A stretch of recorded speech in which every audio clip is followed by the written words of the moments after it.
5, 4, 3, 2, 1.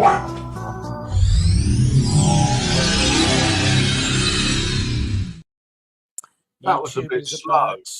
YouTube's about 10 to 15 seconds behind. Good evening, everybody. Yes, hello. Before we start, for those of you that haven't watched the roundup, just to let you know that New Order came through. So we had the situation of 2 Who songs and 2 New Order. Now the 2 New Order are one person. So the final is a little bit more exciting. We've decided for the semi-finals, the 2 Who songs will go up against each other and the 2 New Order. So we're going to have a New Order Who final, but which songs we don't know. So that's why we're doing it. Good evening, Zeb. Evening, Pulsar. Evening, Zeb. Good evening, Pulsar. Yeah, so that's what we're doing. We thought it was the easiest way. You're going to have to repeat that in a little bit whenever we get others in. Good afternoon, Mick. Good afternoon, Mick. So yeah, we will elucidate and whatnot a little bit later. Anyway, other than that, how's your week been? It's been okay. Been out, getting out in the sunshine? I did. Have you been going topless? No, I haven't been going topless, but we did go for a longer walk today in the sun. Yes, we went on a walk that we haven't done for a little while. But Rocky really enjoyed it. He was he's not charging around like a 3-year-old anymore, of course, because he is 14 and a half years, but nearly 14 and a half. He was going around sniffing the air and just standing there posing and taking in the thing, and he was happy. Yeah. He stopped. He did have a stop, and I think admiring the view, and then carried on. This is it. Sort of survey my kingdom. I haven't been here for a while. Are you all behaving yourselves? Right. Yes, this is it. Off we go and check the next patch. Yes. Yeah, I did, Zeb, because it's a con.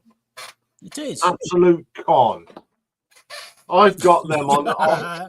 Terry's got it, and you off against a Who off. Hey, nice one, Terry. The reason why I gave it that because I've got a compilation album of Neil Young, and half of them songs are on it. Yeah, it's not new. It's reissued. It's called I'll Get Some More Money Out of You. So, not impressed with it. He's got another one due out, which is still being shown as TBA, to be announced or to be advised or whatever. But yeah, I think it'll be released just before. He's doing a concert. I think he's doing a concert in London, and then he's going up to Glastonbury. I think he's going to release it just before then. Yeah, I'm sorry. Going back to the thing. I'm not very keen on the 2010-20 albums of Neil Young. He should have packed it a long time ago. That doesn't mean I don't dislike Neil Young. I just don't like his last albums. Yes, Seb, you're right. Yeah, he is pushing it. The unreleased stuff. It's only 1 or 2. The rest are all, we've done this before. Here's another version of it. No, it's not worth the money. Yeah, it's not worth the thing. I mean, I'm glad I didn't buy it. I listened to it. I just listened to it on Spotify, and I was not impressed at all. Anyway, apart from that, we've had lots on the channel this week, and we've amassed 7,642 people watching in 1 week. 16 new subscribers, so thank you very much. Hello to one and all. Hello to one and all. So what's been happening? Well, in 4th place. The way you say that tells me there's been a change. Well, Bad Genesis songs, which I done a little while ago, 140. That's go back a bit. Yes, I think there is a reason. But in equal second, we have the review of the new Jethro Tull album, which is absolutely fabulous.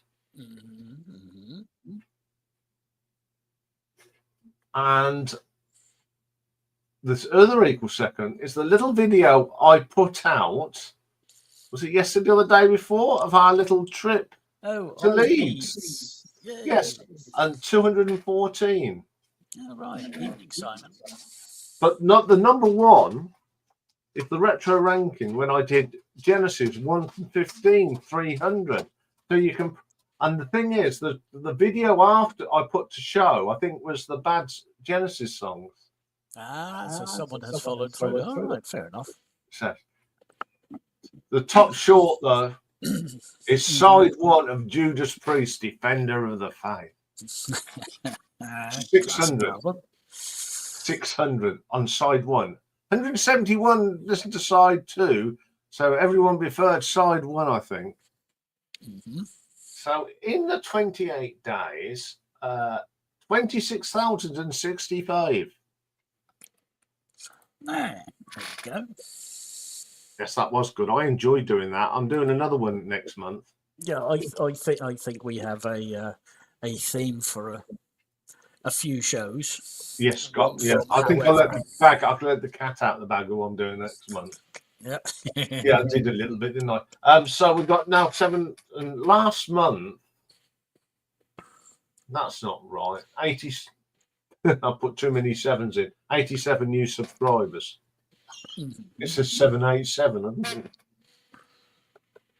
Top short, Let There Be Rock, 627. At number 3, the Leeds Record Fair, 214 people, and of course, Jethro Tull. Number 2, retro ranking 1 from 15. But Blondie, even though it's moved into another month, there's still 305 people have watched it. Well, this is it. It's a rolling 28-day window, so yeah, they're going to be up there for a while. So the big numbers. 640,887 people watch the channel.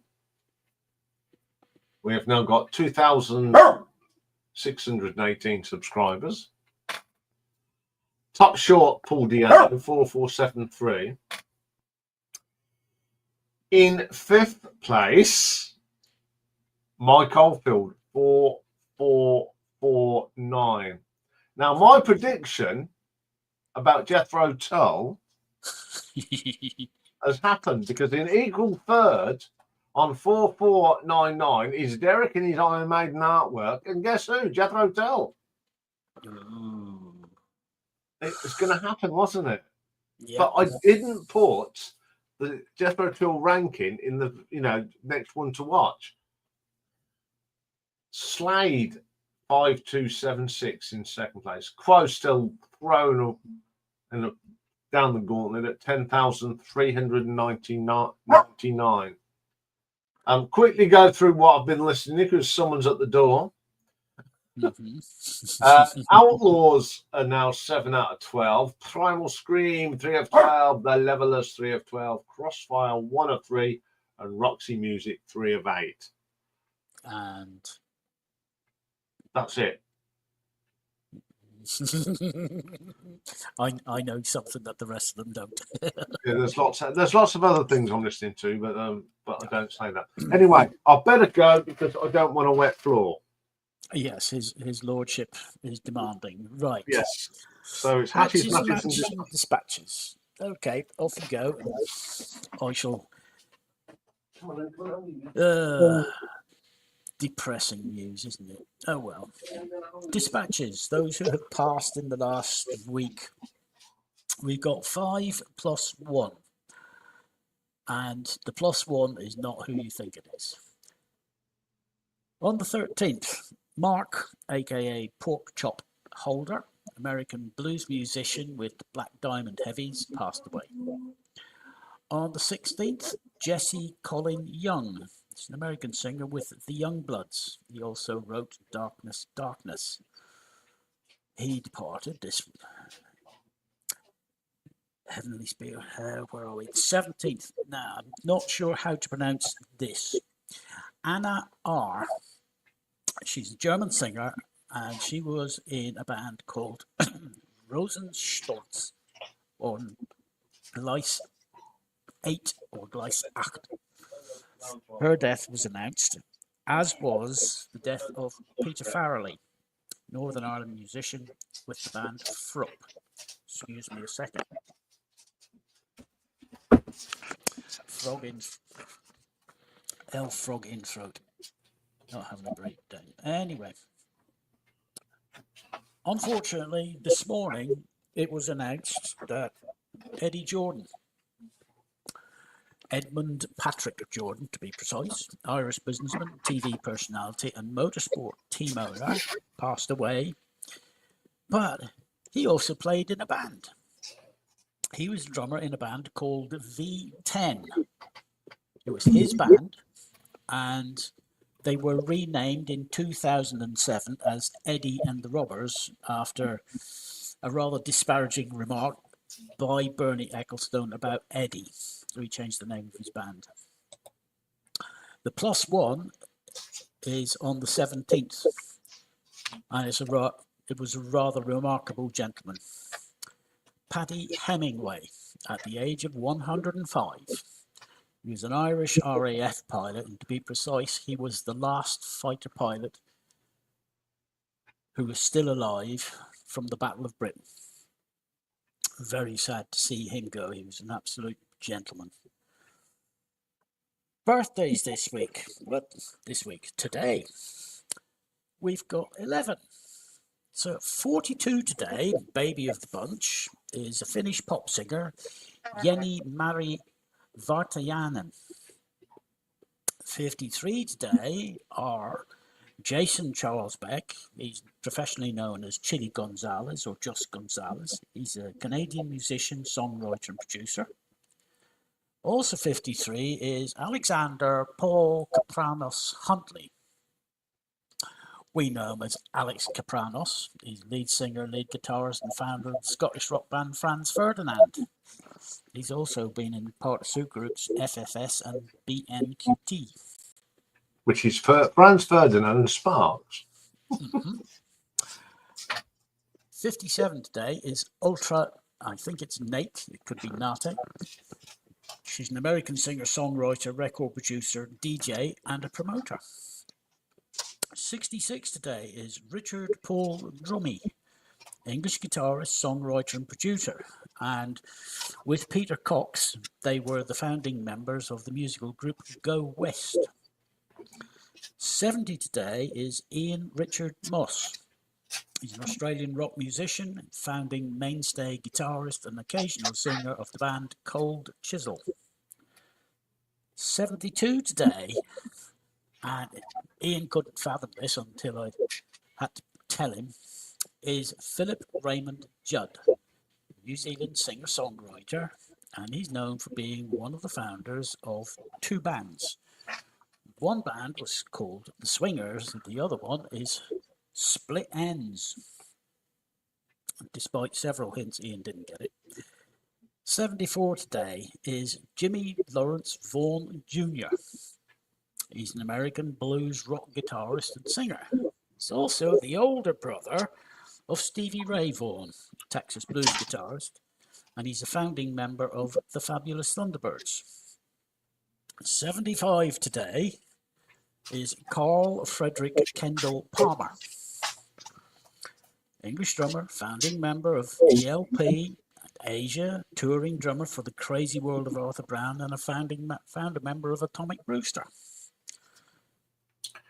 Amazingly, he's the only one of ELP that's still with us. Yes, and he's got his band, the ELP Legacy. So, yep. 79 today is Douglas Bruce Green. He's better known by his stage name of Ranger Doug. He's an American musician, arranger, award-winning Western music songwriter and a member of the Grand Ole Opry. And granddad today is John Cameron. He's a British composer, arranger, conductor, and musician. Now, he's well known for his many film, TV, and stage credits, but he also contributed to pop recordings, notably songs by Donovan, Cilla Black, and Hot Chocolate. But we know him for another reason. He did an instrumental version of Whole Lot of Love by Led Zeppelin, and it became a hit for his group CCS. And for many, many years, before at the sign of the swinging cymbal, Cameron's version of Whole Lot of Love was used as the theme music for Top of the Pops. There we go. There's our hatches. Matches, we've got 4 today. Back in 1942, American clarinetist and band leader Benny Goodman. He married an American socialite, Alice Frances Hammond Duckworth, and they remained married until she died in 1978. Well, that's a miracle. Yeah. 1969, Iain knew this, and it took him a second or two, but he knew it. John Lennon married Yoko Ono. They got married in Gibraltar. It was his second marriage. It was her third. And they remained married until 1980, whenever John was taken away from us. The following year, 1970...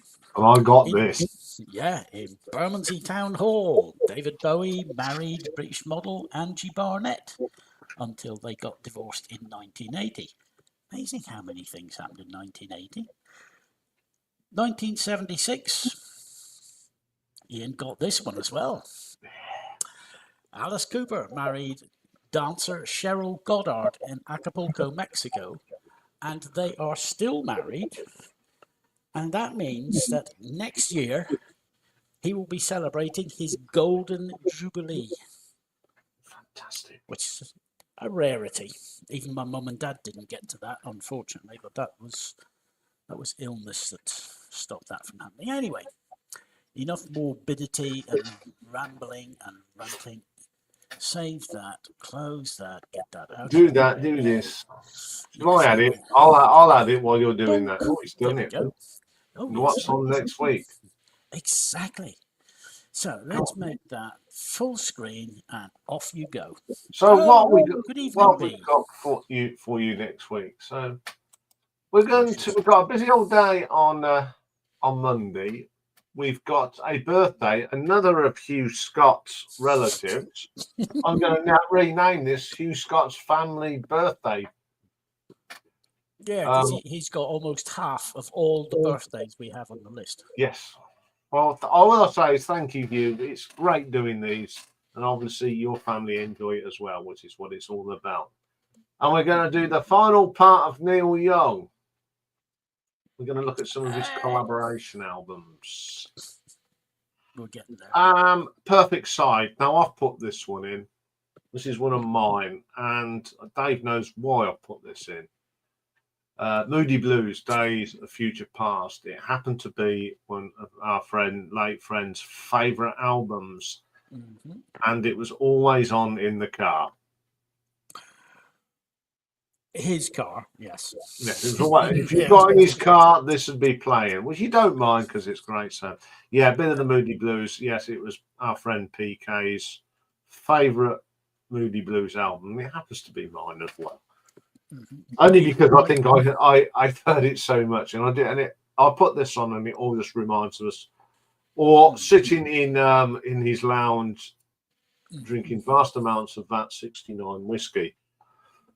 Mm-hmm. But that's another story. And usually eating tabbouleh and Lebanese rice and chicken and beef and excellent stuff. Fun memories. So less of Ian's memories. We're going to go and see what's doing Tuesday. It's Ladies' Day, and have we got 2 wonderful ladies for us this month? We're going to do an album ranking of the fantastic Stevie Nicks. and sort of a taster because she'll be coming up on her own album ranking. But I did the tough task of picking my favourite songs by Canadian singer, songwriter. Yes, it's our Joni who's still with us. And but I thought I'd put a classic picture of it for the thumbnail in her heyday. But that's what's happening. Right. Got to get this right, haven't I? They are a great band. And Dave will tell you who it is. They're called Isildur's Bane. Yes.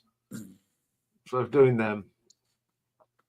And that'll take us round to Thursday. And look what we got. The first semi-final. Now, there's no draw because, as I've said, we've got as Terry Wilson pointed out, I can find what he put We've up. got a new off against a who off. Yeah, so we're going to do the new off first.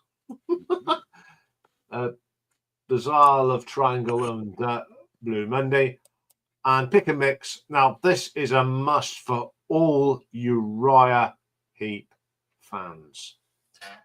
This is a thing called The Magician's Birthday Party, and it took place in 2003.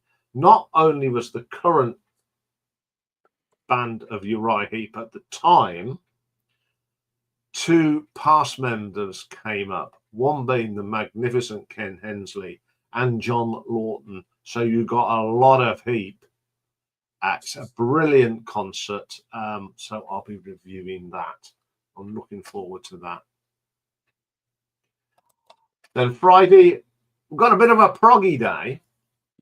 We're doing a bit of Van der Graaf Generator live albums, and we have got a new album review. It's been out a little while, but it was a request from Zeb, and he put it in the gallery a few weeks ago. So I went and listened to this album, and I think it's pretty good. So we're going to do a little bit of Psycho, sorry. And we have put, and Zeb, we have put them in for an album ranking as well. And then on Saturday of next week, Richard and I have got another guest. We all know him as Mike Ronald Spiral, but we're going to do our Stiff Records top 10s. All the artists that have recorded on Stiff Records, we're going to pick our top 10. Because as we all know, Stiff is Mike's favourite label. Yeah. So that's what's coming up in the next week. And that, if we answered that, Jen, we'd be letting the cat out of the bag. I have listened to it, Jen, and I'm reviewing it tomorrow. Yeah. So I'm not going to say too much, but good evening, Jim. I have been listening to it all week as well, Pulsar. And that's all I'm going to say on it, because you'll find out tomorrow. Yeah. After we've done the Cult Live albums. Right. Shall we explain why yes, we've got a yes. Well, yesterday, the poll closed for the last quarterfinal, and Jen's got the Blu-ray of it. Ooh. Yeah. So as I was saying, it was controversial. We've got the new off against the who off in the semi-finals. Yeah. The reason being that the 2 New Order songs is Cas Clems, both of them. So if we did a normal draw, it wouldn't be much of a final because he was going to win. Or she, I don't know if it's a he or she. So there's this week's result. Yes, it was a close old thing. And those numbers are not correct. 38-34. They are not correct because if we go here to the analytics, you can see here March the 19th, 7 p.m., 9, 10, 11. Now, the voting closes normally at 23:59, 1 minute to midnight. So why are we getting votes at midnight and 1 o'clock in the morning? So we decided we would go back and we'd take the numbers at 11 p.m. So Bizarre Love Triangle had 27 votes and David Bowie's Ashes to Ashes had 25 votes. Though that is the result, 27-25. It is not 38-34. Yeah, so We don't know how you were able to vote, but once again, we had a cluster of votes right at the very end. So because of this, we're going to change how the voting happens. You will still go to, there will be a link. You will go and place your vote. However, we're using a different site and they're using a different algorithm, different AI, different detection methods. You should only be able to vote once. So I'm going to stop showing that for the moment because we're not going to show you the new site. You will get to see that whenever the video goes live next Thursday. And as usual, voting starts whenever the video goes live. So 2 o'clock next Thursday, that's when you can start voting up until 11:30 the following Wednesday night. They won't allow us to do it at 1 minute to midnight. It has to be in half hours sets. So 23:30, 11:30. The voting will close. Yes. So we've done it as the two who's against the two new orders because if we had a draw and it was against a who and a thing, it would I might as well just send the trophy to Kaz Clem today, if it was that thing. But that's why we've done it.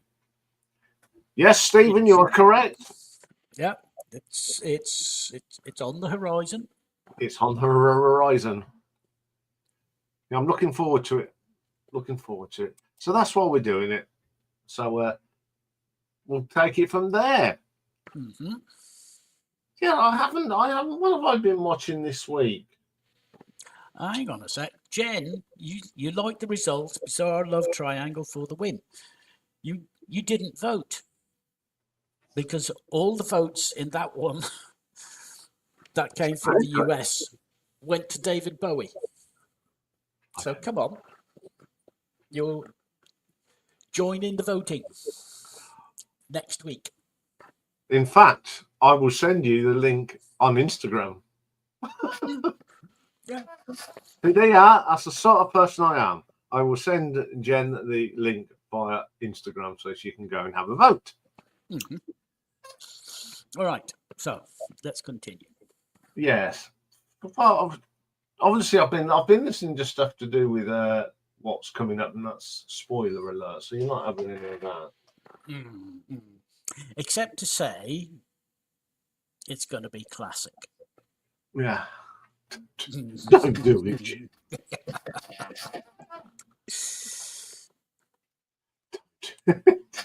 The only reason he's saying I figured I was over county lines.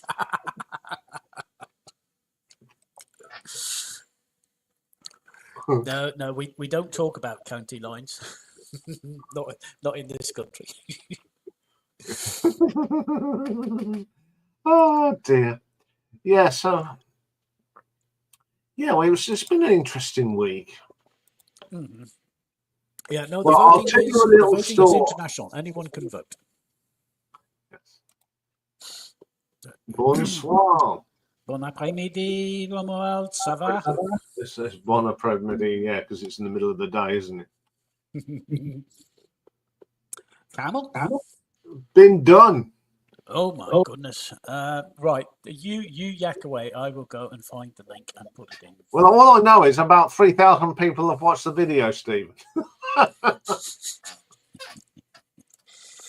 Let's see. Yeah, that camel has been done. I think it was.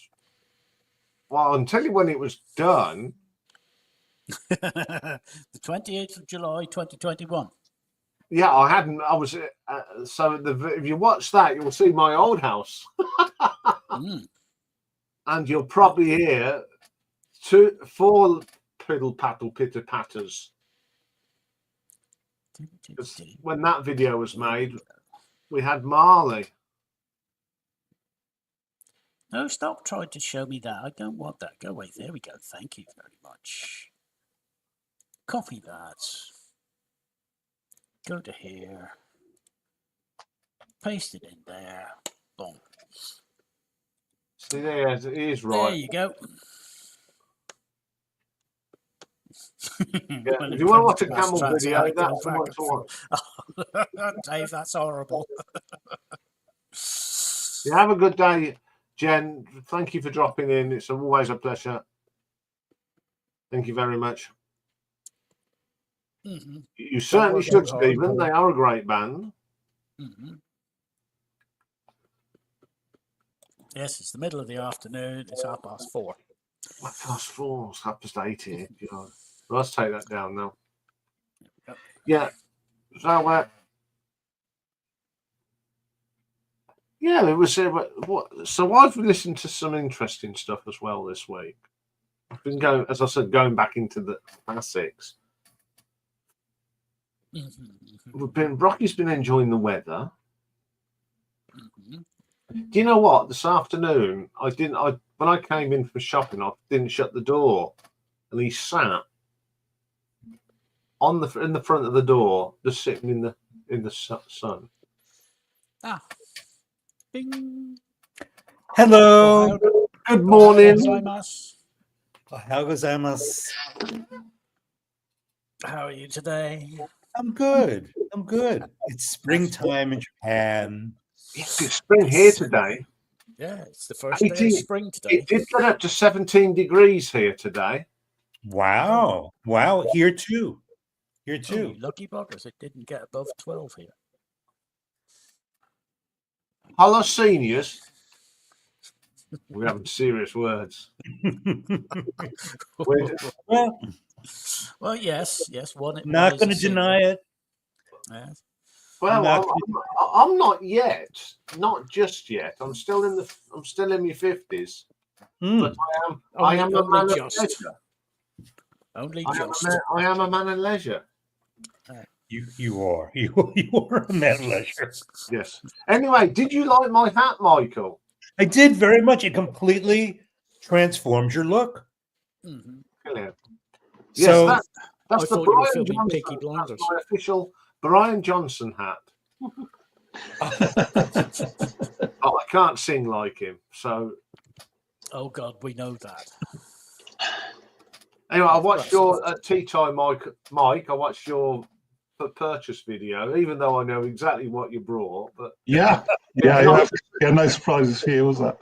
No, but it was nice to see it all, and we had a fabulous day. Yeah. I noticed that your hat was the most comment-worthy part of the whole video. Yeah, Michael was the most commented? What do you say? Yeah. I was saying that in Ian's video, the hat was the most comment-worthy part, wasn't it? Yeah, I mean, I wanted to. What can I do? I don't want to just do all the video bit clips and then the thing. So that's why I split it all up. And, yeah. But I could tell, in the I guess you were in a cafe or a pub. You're welcome to my world. You're dealing with all that background noise. Fighting with your dialogue. Yeah.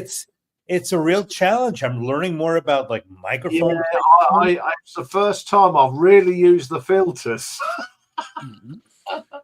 But I think I got it because if you take one bit out, you can't in that. So you have to go for a balance. And I sat and listened to that about 5 times under the headphones, just sitting there. And one of my neighbours, because I've done it in the daylight, and what were you doing? I said, what do you mean? You got your headphones on, and you was. He said, yeah. I said, I was concentrating. Yeah, the world of sound. It's daunting. I'm teaching myself the software called Audacity. which is common on the Apple platform, And I mean the controls and the filters is just daunting. It's like all I want to do is like reduce the crinkly sound or reduce, reduce something, But it's tough, you've got two channels and you're trying to figure out how software erases something, because if you take one thing out, the other, if you take out a high and it becomes a low, then the other thing becomes a high, you know? Then putting that clip in the cafe took longer than the whole video. I know. Right. Been there. Yeah. The beauty of my video suite is I can split the sound and the video itself. So I could take that off, clean it in another program, and put it back on. Yep. And it took some, and then you've got to get it exactly right. Right. Which I did. And that took about 10 minutes just to, because I either got it, it was like, as I put it, like, you remember the old Kung Fu movies that where it's out of sync, right? You want it to be in sync. Michael Winslow in Police Academy used to do it. He was brilliant at that. And when I sat there and got it right, I didn't have to give the. Rocky was under here and he looked at me, what the dickens is he doing? But that's the first time I've done that. Thanks. I know, Simon. I know. But sometimes it's like you just want to find out exactly what your problem is. Don't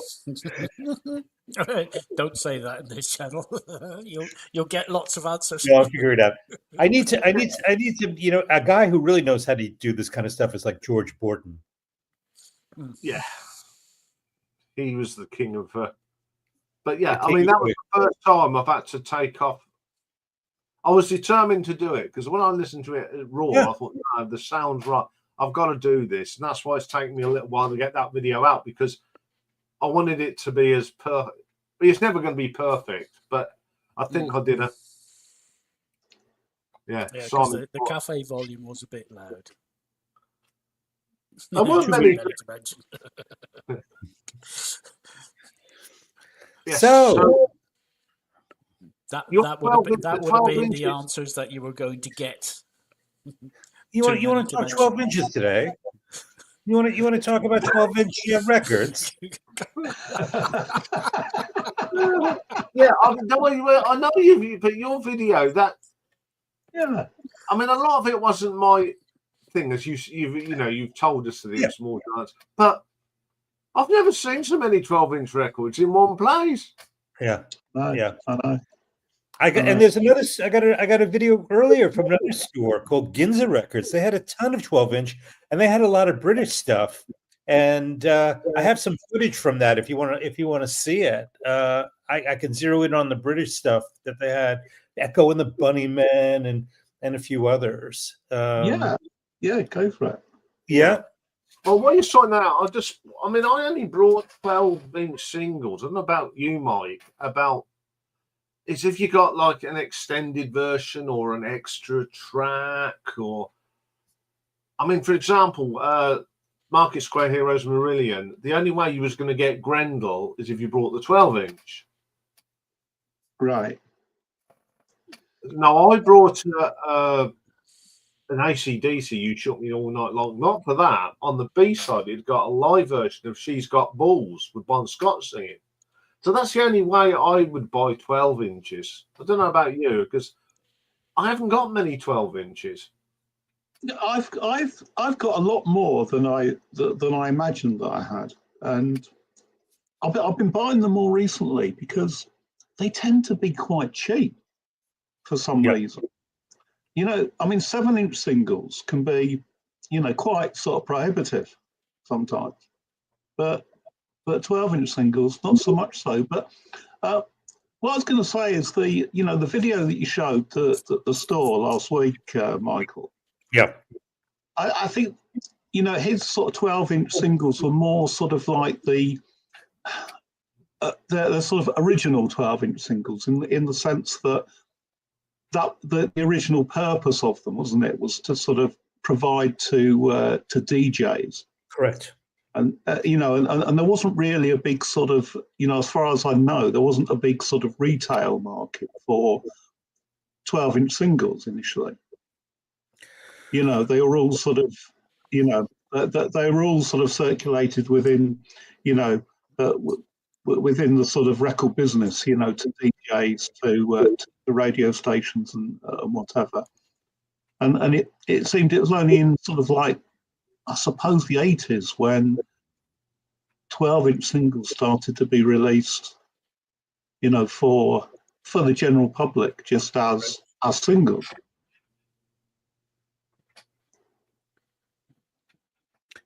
True that. Yeah. True that.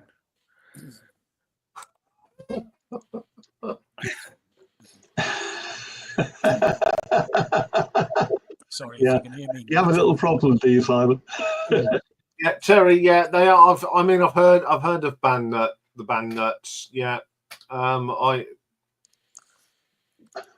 they did. See if I can range. see if I can Yeah, I find have. discography. Haven't got their stuff, but I am aware of them, Terry. Obviously, being a NWBHM fanatic. But there's very few channels that devote themselves to 12-inch, and I think like Harris Pilton is one that where his channel is almost exclusively 12-inch. Yeah, he plays a lot, doesn't he? Yeah. Talks about him a lot. Yeah. I think the first real 12-inch single I remember was Blue Monday. Yeah. Yeah. Because that was only available on 12-inch. Didn't come out as a 7-inch. Yeah, yeah, with the with the die cut sleeve, wasn't it? And yeah, very. And being factory records, they never wanted to tell you what you're actually buying on the sleeve. No. It's sort of weird. This Very hardy. useless, that you get, But yeah. But that's again, it's early 80s, isn't it? Yeah, I've got some. I used to take. I brought them for myself because I'm a fan of the Sweet. But they released some mixes of some of their hits, which I used to play at discos, and people, people of a certain age at the time would get up and bounce around to the Sweet. I had a Boney M one as well, and that. Well, I didn't have that. That was in part of the collection for the disco. But, that was popular. You get all these mega mixes like you remember Jive Bunny? You get the 12-inch, you get more. They were blooming awful. But at 7 minutes where I could have a cup of tea. Yeah. I thought you were going to say like 7 minutes. I did like 7 hours. Well, the thing is, you could just put it on. Yeah. Just leave it. You knew when you got to put the headphones back. You'd queue up your next record, and I'd go and have a cup of tea. Yeah. Right. They're quite pricey. They're quite pricey here. Mm-hmm. Ian, I can find Nuts. They had 3 studio albums, and as Rage, they had 3 studio albums. Oh, that's pretty cool. So, do you want to put them in as a part 1 and a part 2? Yeah, well, we'll do them as separates and do them like 1 week after t'other. See, that's only a 3 thing, so they don't take long to do. Mm-hmm. Yeah, because they were also called Spitfire, but they only released a 7-inch single, which was not well received. So it's not going to get. Won't get a mention anyway. Okay, so a 3 and a 3. Well, I'll do a spoiler. I know Mike's been asking. A certain band that's been promoted on this channel, your channel, Nick's channel, are coming up in April. Excellent. So Excellent. Excellent. Yeah. A lovely band. Yes. So I have to put it in. I've done it on a day with a band that are in that sort of vein as well. So yeah, it's going to be a good day. Excellent. Yeah, How excellent. you getting on your stiff record top 10? Oh yeah. I mean that's it. That's really difficult for me. You know, there's so many there. But I mean, what I've decided to do is to limit my 10 to only one record by any one artist. Yeah, that's what we tend to do. I've got my list down to 20 now. Yeah. I mean, there's one or two. There's one or two there that are absolute dead certs for me. But others, you know, particularly, you know, one band in particular who've had a string of absolutely brilliant singles over the years. It was just deciding which one. Yeah. 199, 299. Yeah, well, in that Yeah. sort. Yeah, I think that's about right, Nick. Yeah. But I've put a few. I mean, I've grabbed sort of one or two. I just sort of pulled them out so I can see them in the run. But I mean, this is one that I had to. Would it? Oh yeah. There you go. Yeah, you can't go wrong with a bit of the pose. Yeah, and especially with Kirsty McCall. Yeah. So, you know, that was, you know, so, you know, generally, you know, when I bought singles, I'd buy a 7-inch single out of choice. But this one was definitely, you know, I definitely decided, well, you know, go for the 12-inch on it. I'm not sure it's different. Disappear. Keep talking. I'll just grab the 12-inch. Yeah. So, I mean, I've got a lot more 12-inch singles than I thought I had. Yeah, I can count them. I think I've only got about 80, 90, not too many. Yeah, I mean, here's I don't have many at all, but here's Japan. Oh yeah. Oh, good track. And this one was $5.99 in San Francisco. Yeah. So I mean, you know, so for me, honestly, they're so close in price to full LPs that if I don't have a lot of money in my pocket and I'm trading off between the two, I'm going to get an album before I get a single any day of the week. Yeah, because I get more stuff. Yeah. You see, I do stupid things like this. I buy that. Oh yes. And then so close to the one side. Is that close to the edit? No, that's the Peter Gunn. Ah, yeah. And then they 2 weeks later they reduce. Yeah. Now I've got quite a few out of noise. Yeah. What else have we got in here? The 12-inch. Oh, there's a good one I brought. What song is that? Self-Control, Lorna Branigan. Great song. Yeah. You see, Mike Caulfield used to do silly things like release 12 inches. Yeah.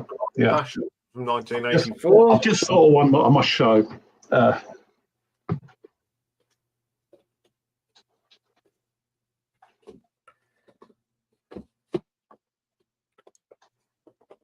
And then you do things like this. Spitting Image, the Chicken song. And on the B side, it's got I've never met a nice South African. Hello must be going, and we're scared of Bob. Yeah. Brilliant stuff.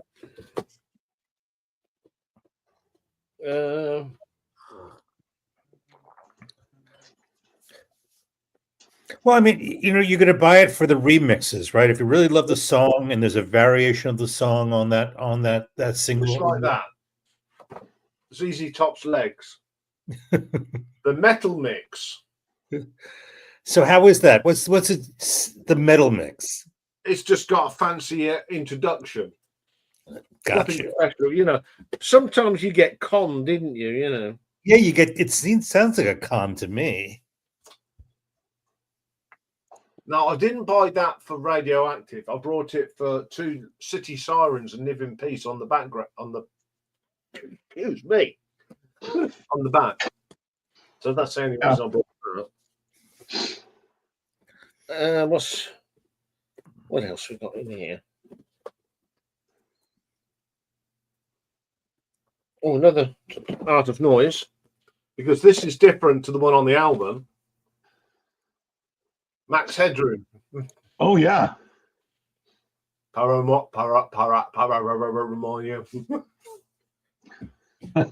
I remember Max Headroom show. Yeah. Yes. I think the biggest, the cheapest one I got cost me 50 pence. And the song is Panama by Van Halen. I'm trying to look for a particular one because you'll like it, Michael, because it. Yes. That is the hat. yes. That's a cover. Yeah. That's yours. Yes. He nicked your cap. Yes, that's my cat. But I didn't buy it for that. As I said, I brought it for the B-side. But this is like the reissue when they brought out Who Made Who, which was the soundtrack to Maximum Overdrive.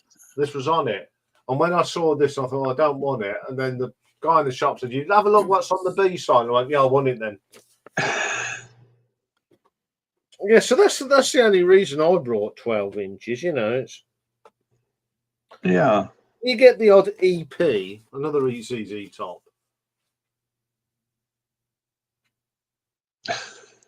And on here they put Tush, Got Me Under Pressure, Beer Drinkers, Hellraisers, Bad on Nationwide. It's not a bad little one. It costs what, Yeah. $3.99. Oh, that's such a naff picture of them, though, isn't it? It's so 80s, isn't it? Yeah. I've got a punky one in here that was a bit different. I'm see if I can find it.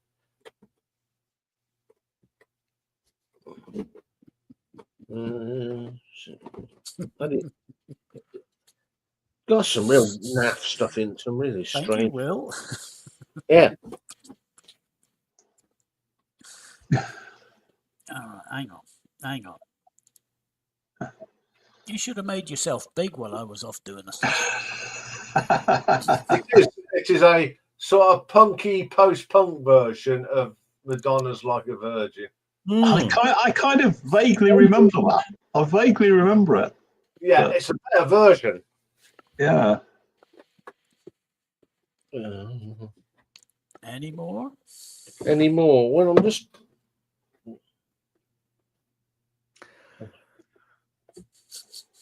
You're going bald, you know that. I'm I am going bald, yeah. I got. Hey.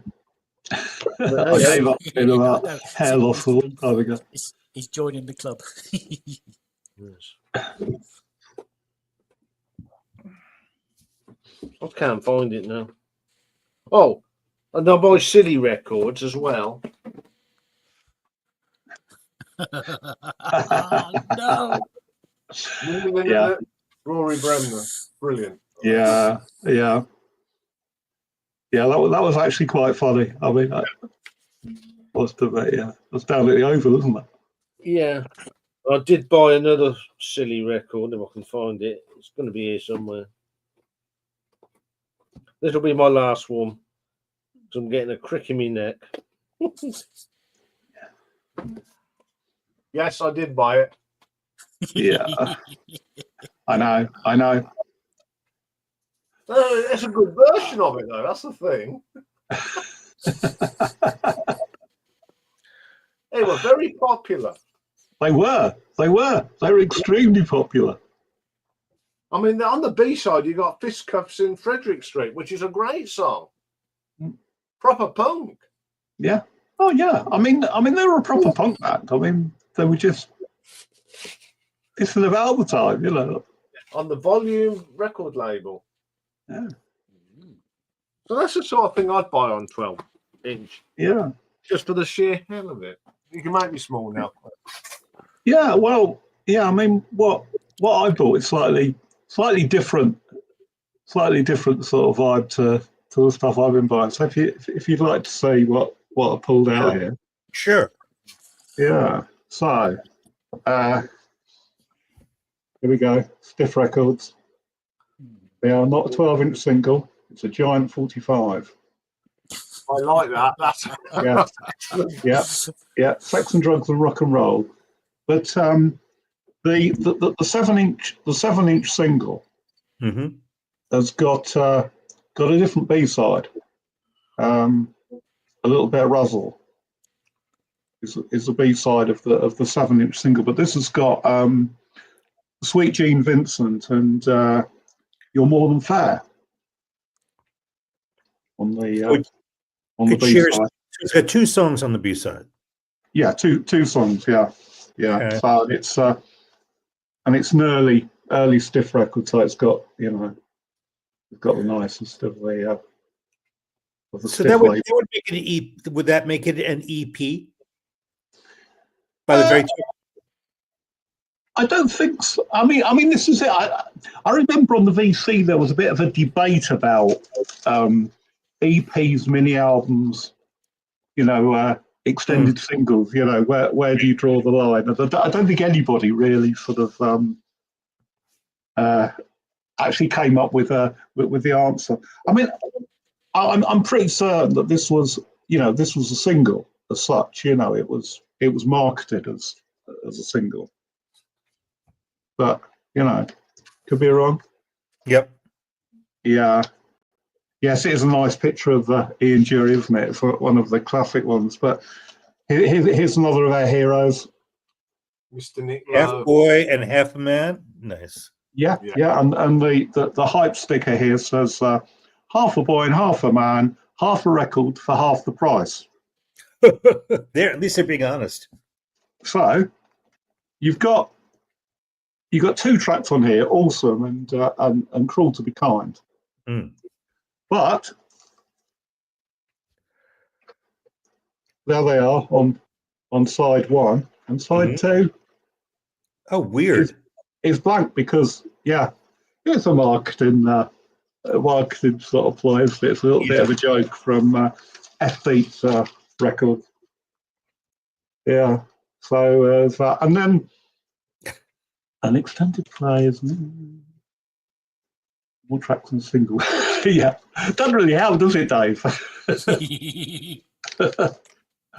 Yeah, I think one track on the A side and a couple on the B side probably makes it a single. But maybe if you've got 2 tracks on the A side, maybe that's an EP. I don't know. There's a follow-up to it. This, you either love his voice or you hate it. Billy Mackenzie Associates and the brilliant Party Fears 2. There you go. And a very sort of utilitarian record label there. Yeah. APB Music. Yeah, so that's that. And then another stiff 12-inch, and this is Lena Lovitch and Angels. And that's a good track. there you go. It's a 12-inch Hot Biscuit record.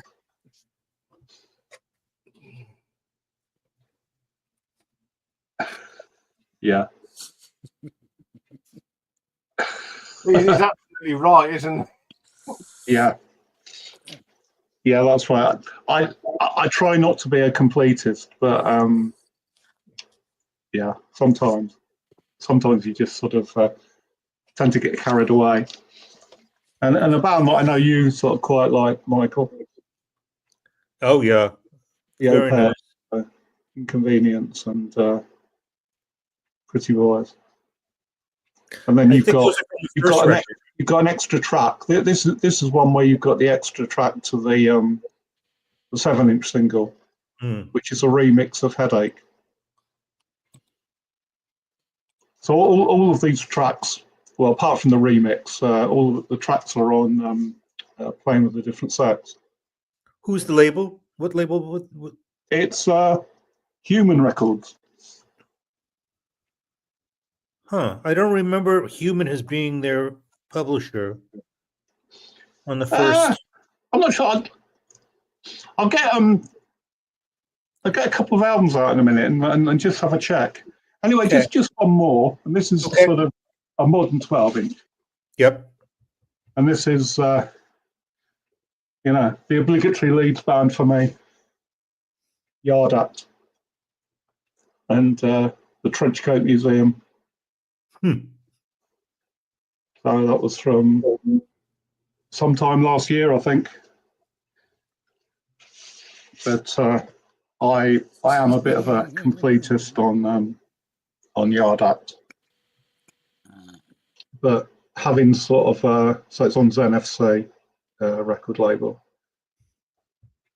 But, having sort of got in right at the beginning with Yard Act, I can just sort of like chug along with them, just keep up with what they release rather than trying It's to chase records.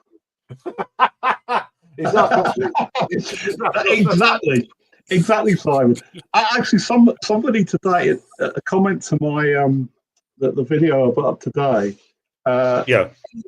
Somebody guy Infidelity track is the channel, but he asked me if I'm near to completing a full collection of stiff records. And the answer to that is absolutely not. I mean, there's well over 200 singles. I did when I did some research for our video. I actually, and there's people on there I didn't realise that had recorded on Stiff Records, because this was a full comprehensive list. Of everything and all the albums and oh dear. That's right. Yeah. You raised a point about when there's an EP, is it an EP or a mini LP? I've got a classic example here. Okay. Ultravox, the Monument, the soundtrack. Now, Monument is a studio song. The rest of the tracks are live versions of Reap the Wild Wind, The Voice, Vienna, Minor Life, and Him. It's not an album. No. Does it come under EP or mini LP? Oh, well. I mean, how long does it run? How long does it run for? Do you know? It's not long, about 20 minutes long. Yeah. I mean, that's it. It could be classed as either, couldn't it? I suppose. Yeah. I think on the official website it's down as an EP, but I consider this more a mini LP. Yeah. You pay that 33 1/3. Yeah. Yeah. Strange one, isn't it? Yeah. So if you're, what does people think? Is this an EP or a mini LP? Yeah. It's that was just an example of that. One or the other, isn't it? Oh. Yeah. The policeman is the constable is very angry today. Yeah, straight to the point, Simon. Yeah, I haven't seen any of those channels in the chat there, Simon. I think you're who. There was last night. I was flicking through my phone, checking thing, and our friend Groovy Lisa was on, and she's had a bit of crap, and someone said to her and called her a bitch. Oh my! So he got thrown out. I think someone else thrown him out. He was all going crazy last night. But you know what, Lee? Like she's made of strong stuff. Set a piece. Anyway, I don't want to be big anymore. Okay. I'll let you take yourself down. Yeah, I don't want to be big anymore. Right. Yeah, so it's just there's always that controversy about what's an EP, what's an LP, what's a 12-inch single, what's this? Yeah, yeah.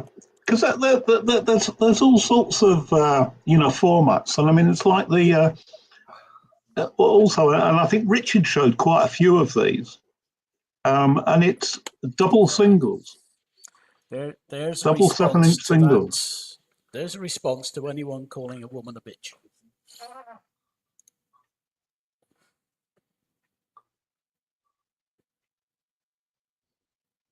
Hey. Aha! Hello, Romy. Oh yeah! That is a brilliant EP. That is a Hang brilliant on, EP. let's pop Oh, you Joe, up. Yeah, this is absolutely great. And I think Harris Pilton commented on one of my video where I already showed this. He's been on lookout for 10 years. He never had a chance to find a copy of that. It's absolutely amazing. This is Joe Wobble, as you know, this guy. He was like in Public Image Limited. Yep. I think. Yeah, that's right. So this is this is punk. This is a dub with those people, the cream of the crop from the krautrock can, Olga Shukai and Jackie Libetside. So this is amazing. And I found this copy last week in Toronto. I paid something like 20 pounds, 35 Canadian dollars. OG press, released on the Island label. Absolutely amazing. And this is an EP. This is absolutely an EP. There are 4 tracks on that one. Mm-hmm. And I think they made a version a little bit later, adding more songs, but this is the only things you need to have. Got you. Yeah. Hi everyone. Hello. Hello. Hello. That was a great thing. You see, you say this goes down as an EP. I've got a Marillion, I think it's a Canadian pressing of a thing called Brief Encounter. And that goes down in the books as a mini album, and it's got this exact amount of tracks as it is on my Ultravox. It was they brought it out to promote their tour when they were doing their Misplaced Childhood tour, and it's down as a mini EP. I've got the Made in Japan, Iron Maiden. That's a mini EP, but that's only got about 4 or 5 songs on it. But that's a mini album. What year came it out? They made it made in Japan, 88, I think. No, 1990. I'm not quite sure. I'll go and get it. Yeah, no worries. Yeah. So, Remote. I got a notice from your channel that you're going to be doing a 24-hour marathon stream. no, I'm not Josh Borden. Sorry. Where's the energy? How are you going to prepare for this? So you're going to it takes a lot of energy.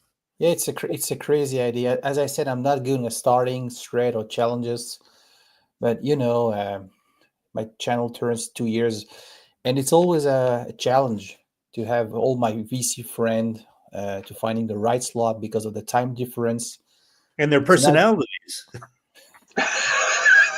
Some of them don't. Yeah, No, I don't have a hard time. People usually say, yes, I will come. I would like to come. But, Ben rankings in Australia, you guys, it's complicated. Let's face it. Yeah. So people worry. Yeah, that's right. I mean, So I had a lot of fun. I had a lot of fun when I was on with Ben. So I thought maybe doing an all night. Plus now we switched to daylight in North America. So we are only like 5 hours behind France, 4 hours behind UK. So that's the right timing. So no, it's not 24 hours. So it's maybe, I don't know how long I will last, 8 or 7. Great idea. Yeah, if you could do it. Yeah, I'll do it. I'll come on. Guarantee. Yeah, sure. I will put a link, and this will enable every of my VC friend, Australia, UK, Canada, to have a chance to join the panel. So, yeah. Oh, cool. Yeah, I enjoyed seeing you with Brian the other day as well. I thought that was really nice. Yeah, I saw that. I saw that as well. Parts of it. we saw Rob Walker coming on my channel to remind me about the rules of the VC. Yes. Yes. Yeah. Yeah. Well, never mind. Yeah. Was he carrying like 2 stone tablets to remind Oh yeah, him? yeah. Too short. Yeah, exactly. Yeah. Anyway, I've got the one I mentioned. Oh yeah, that's the one. That is a mini EP, came out in 1981. Mini LP, yeah. It's on the Harvest. Yeah. Yeah, it's got 5 tracks on it. It's got Running Free, Remember Tomorrow, Rothschild Killers, and Innocent Exile. And then this is a mini LP, Griffin Carter Marillion, on the Capitol label. And this has got, it's got Lady Nina and Freaks, which are 2 B-sides of Lavender and Kaylee. And then you've got a live version of Kaylee, a live version of Fugazi and Script. But it's an EP. And that is an EP. What's the difference? How often do you guys find yourself pulling out singles and playing them? I mean, what gets you in the mood to play singles? Yeah. I sometimes do it on a Saturday and I'm pottering about. If I'm in the kitchen bit and like I'm prepping food or doing something, I just get out the singles box and just I just randomly pick out 20, put them on the side, and just keep going back and changing them. And I play both sides. I don't just play this. I play both sides of my single. Right. Yeah. Very good. Very good. Yeah. Yes, I have I have sort of singles day sometimes. Yeah.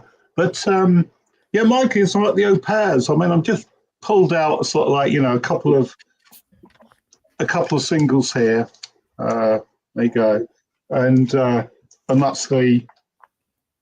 Playing with the different sets, and yeah, they're all on the Human record label. Maybe there's a different, maybe a different label on sort of international pressings.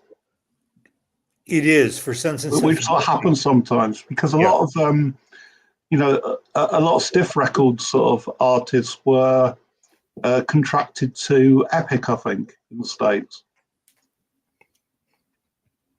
Yeah, so that's probably what it is anyway. But Human Records in the UK. Yeah, I mean, I'm not going to go singles. Sometimes if Lee comes down for a cup of tea, we'll bung on a few singles. I know I'm doing a curry night for me and my mates soon, and I'll bet you it'll be afterwards. It'll be playing singles and 12 inches and doing what we used to do 20, 30 years ago. Rich bugger. Which is so much fun. I love doing it because it does bring back memories. I mean, for my first record player. Yeah. I mean, that's it. I mean, singles are sort of pocket money of affordable, aren't they? Yes. So it's a good way for sort of kids to sort of get into buying records. It's true. I certainly did, and back in the day when I was obsessed by the singles charts, it'd be the early 70s or the glam rock artists, So yeah. Singles tend to be overlooked a bit. Yeah, in parts of the I was pretty lucky though as well. I mean, having parents that brought singles, the single box was one of them. Some more you can't touch them. You can't touch them. My Been there. They know that I love music. I could go and play the singles. So I would, I'd just take we had loads. Just took the big box of singles. I mean, Dad made this huge box. It was huge with a lid. It was proper good. And you just take it up, listen, and just keep putting all these classic 50s and 60s songs. You know, early Elvis, early Billy Fury was in there. The Who, Rolling Stones, Beatles, Eddie Cochran. That's probably why I've got my love of that, because I listen to all that. Yeah. As stuff that I was brought, but you have to start somewhere, and Mum and Dad's singles were my starting point, really, and I still enjoy listening to singles. Anyway, Nick, good choice of music in your cab the other day. As I commented. Yeah. Would have it'd have been even better if the cafe was still there. That's sacrilegious, isn't it? It's downright disgusting, if you ask me. What's a man going to do to get a decent cup of tea and a bacon and egg roll? It's a long way to go to Leeds, though, isn't it, every day? Well, it is, yeah. And it's a bugger to park the lorry as well. Yeah. It would be in Leeds. The 12-inch singles. Yep. Yeah. I pulled a few out. What's simply to hand? These ones I was going to give to Martin Parrott, see if he wants to sample them. I've had these ages.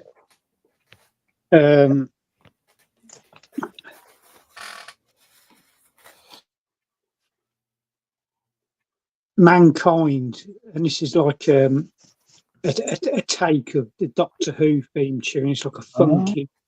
Oh, I remember that. Yeah, well, hopefully I won't.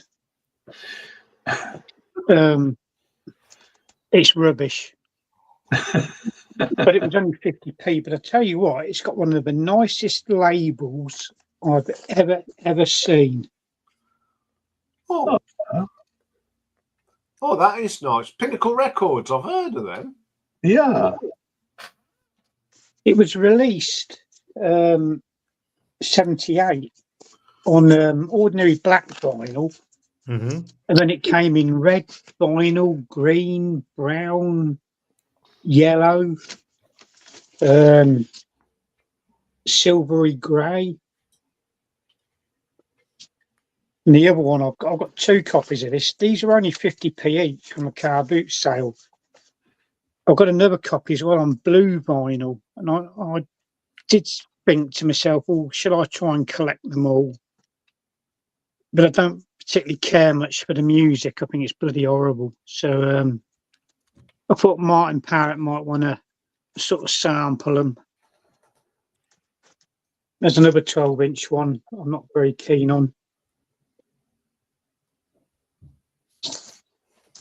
Well, he's the man to make something of it, isn't he? Yeah. Well, yeah. Different sort of Latin version. Yeah. What's that? Someone's got some maracas. Don't be so rude.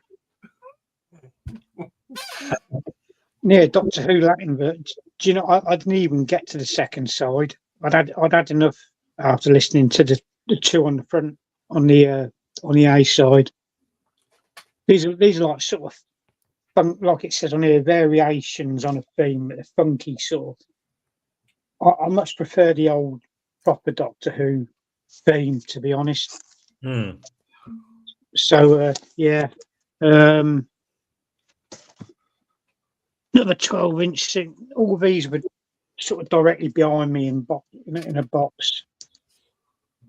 Judge Dredd, The Touch, not his finest effort. Actually, I haven't played this for a long while. I think it's like a disco type tune by him, and he just didn't do disco. Yeah, he was a reggae bloke. Nah. This is probably the weirdest record I've got. It's by a band called Booze and Glory. Well, I've never seen that before. A print on the jack on the. Hang on, is that? It's not, Michael. It's die cut. Yeah, I was just going to say it looked Oh like. my God! If you're not paying attention, you can Yeah. kill your stylus in a second. Yeah. That thing is dangerous. Somebody showed a record that the edges were like a circular saw, and I looked at that. I was like, Jesus Christ! They thought of this. They what? It plays from the inside out. Oh, even worse, isn't it? Even worse if you're not paying attention. But the trouble is, I mean, I've only got a sort of cheap, basic turntable plugged into a CD player and that. The arm, when it reaches the end of the dead wax, as it were, Yes. lifts up and returns back to position. Yes. So if I put this on, obviously I've got to put the arm in the middle. Yes. So it plays from the middle out. I put the arm on there, and automatically it lifts up. Oh. Goes back to position. So to listen to this, I've got to miss the first few seconds, the first few couple of revolutions. Right. That's amazing. That's really cool, isn't it? Yeah. You should make a little video of it playing the. Yeah, you should. You should. Oh, that looks good. Yeah. And they're West Ham supporters, so it's in West Ham's colours. All right. Yeah. Booze and Glory, London Skinhead Crew. There's a good video of it actually on YouTube.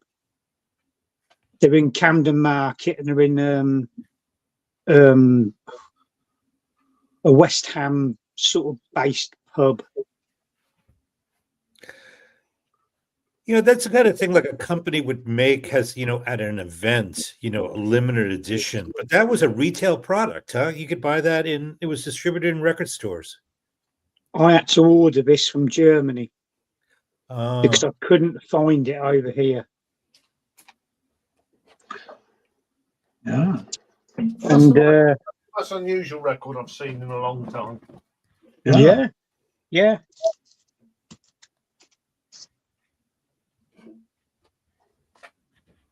Oh.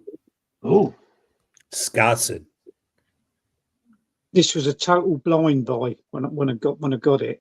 It was up on the wall in the record shop. And because it had Vicious Scar on it, I've got to have it. And it's like Scar type music with a sort of a acid house type beat. And it works. It's brilliant. Yeah. Absolutely love it. But worth listening to, and worth buying if you can find it. That looks really good. I see it's got a dub mix on as well. Well, I just mostly stick to the A side. Yeah. I don't mind a bit of dub. I'm not the biggest dub fan in the world. I do enjoy a bit of it, but nothing too heavy and dubby, know. Yeah. That's just two genres that you wouldn't think that would go together. Michael will love this one. Oh. The Beatmasters featuring Betty Boo. Oh yeah. But I didn't buy it. That's my guilty pleasure, isn't it? Betty Boo. Yeah, but I didn't buy it for the A side with Betty Boo on it. I bought it for the B side. And again, it's like another house type tune with a Scar beat, Scar Train. Yeah. There we go. I had a lot of trouble finding this one as well. Yeah. So yeah, they're well worth listening to, and I've already shown these two.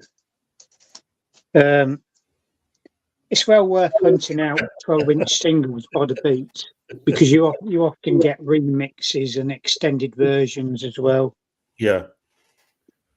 That's I Confess remix. There's a live version on the back,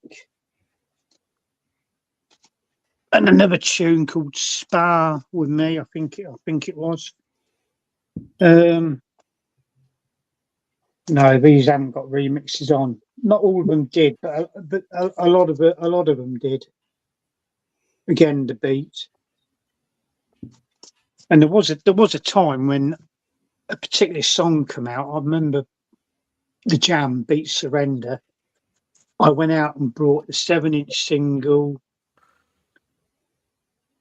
the 12-inch single, and the double pack EP all in one go.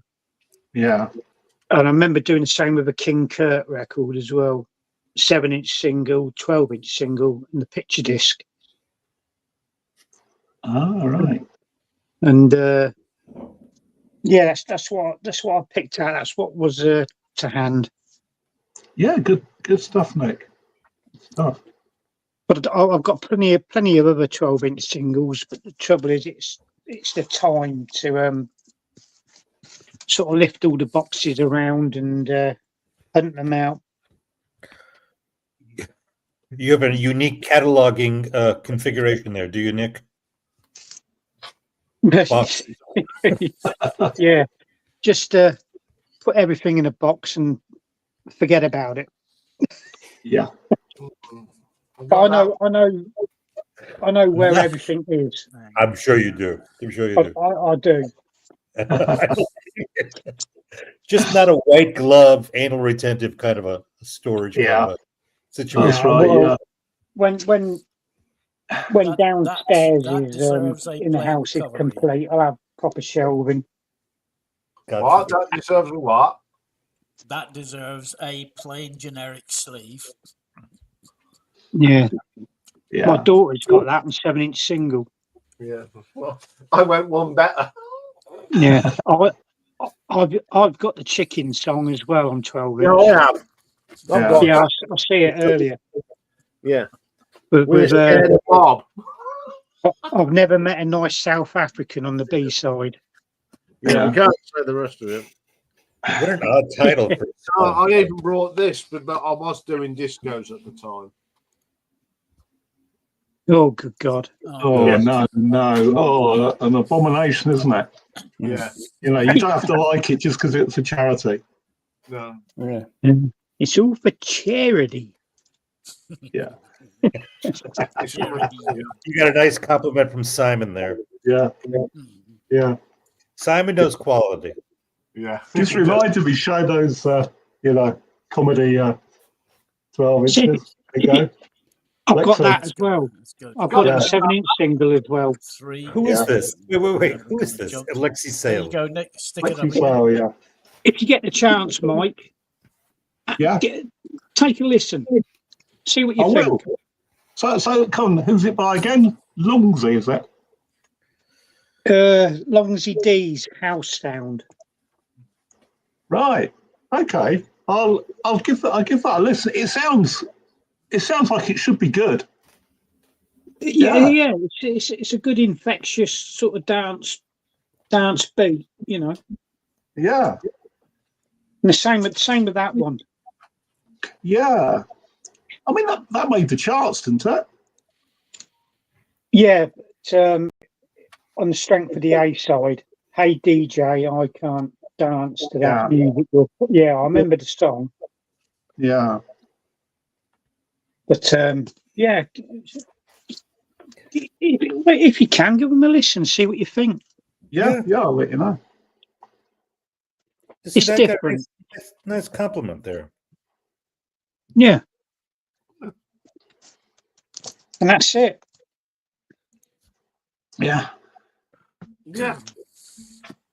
Yeah, I mean, some of these I support I did brought because I was doing discos. That's my excuse, and I'm sticking to. Oh, I just found another 12-inch single. Oh yeah. Yeah, you picked that up at Leeds, right? Where'd you get that from, mate? Some strange chap thrusted it in my general direction. Oh, it was a gift. Oh, that's very nice. Bloody Very nice. What's on the fantastic other gift side? and all. What's the other track on it? Get off the road and give me a woman. Such a thoughtful And, unfortunately, Leeds did not give me a woman. No. Oh, I'm sorry. No. And there's Sir Dixon on the back. Which way am I bloody pointing? Yeah. There you go. There you go. Yeah. Who scares the bleeding? She must be over 6 feet tall. Scares the bloody living daylights out of me, she does. Oh. Oh, there's a rare question for you, Nick. Yeah. Yes, it is. And yes, I do own a copy. Wait, just one? Just one. Yeah.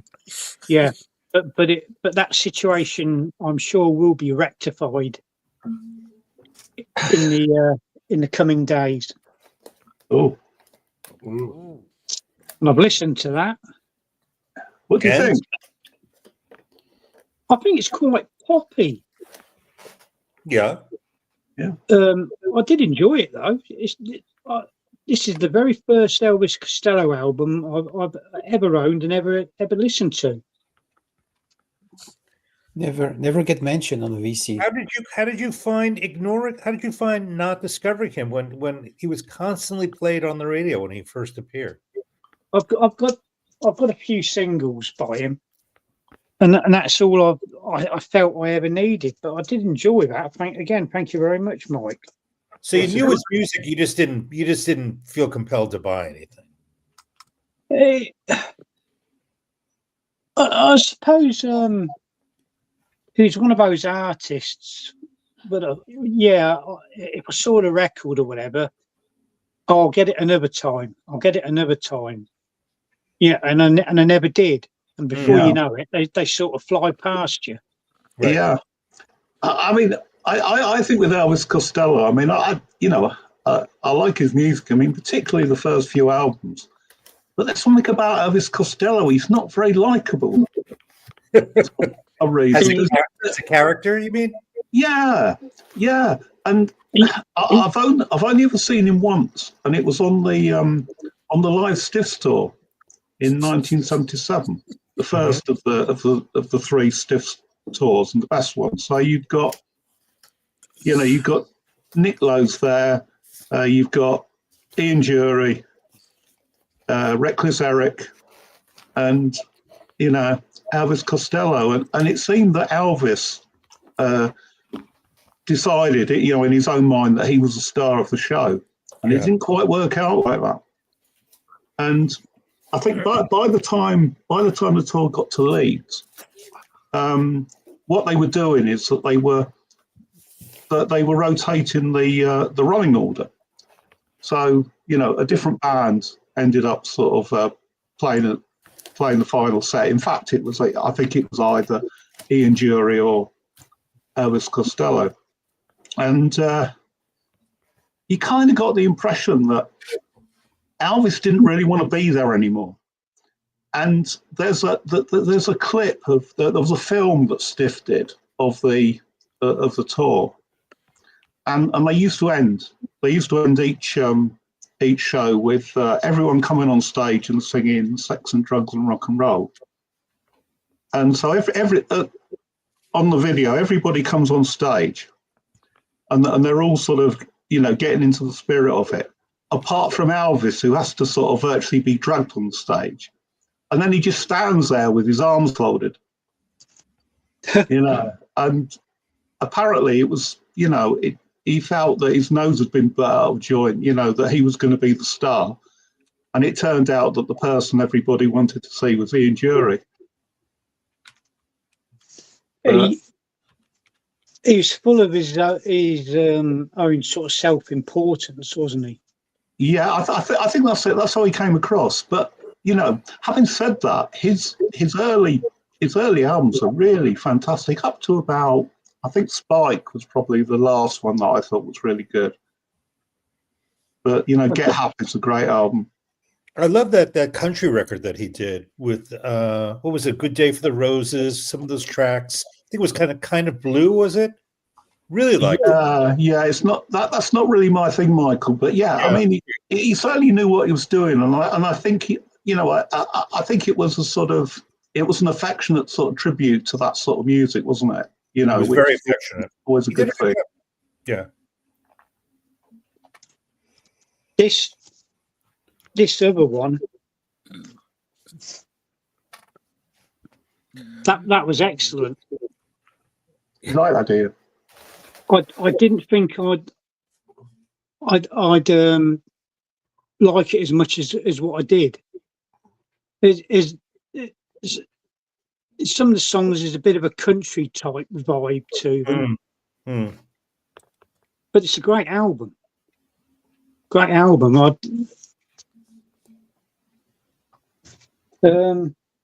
What's the one? Days is on here, yeah. Don't Come the Cowboy with Me, Sonny Jim. Yeah. That was a great album. Again, thank you very much, Mike. Brilliant. That's great. Yeah, no problem. Don't like it too much because Toya might get jealous. Yeah. Don't worry. He picked up plenty of Toya. Don't you start. But I think we all ended up with a little bit of Toya, didn't we? Yeah. I've got a good few of her 12-inch singles. But yeah, it was a grand day out. Thank you very much, both of you. It was No, it was great seeing you. It's really good. So good day.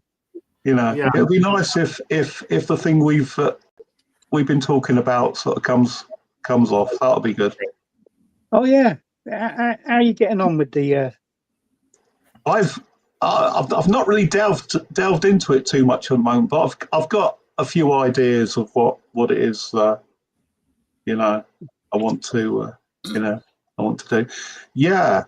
Those are all good albums, Andy. All really good. I mean, Get Happy, I think, is my favourite.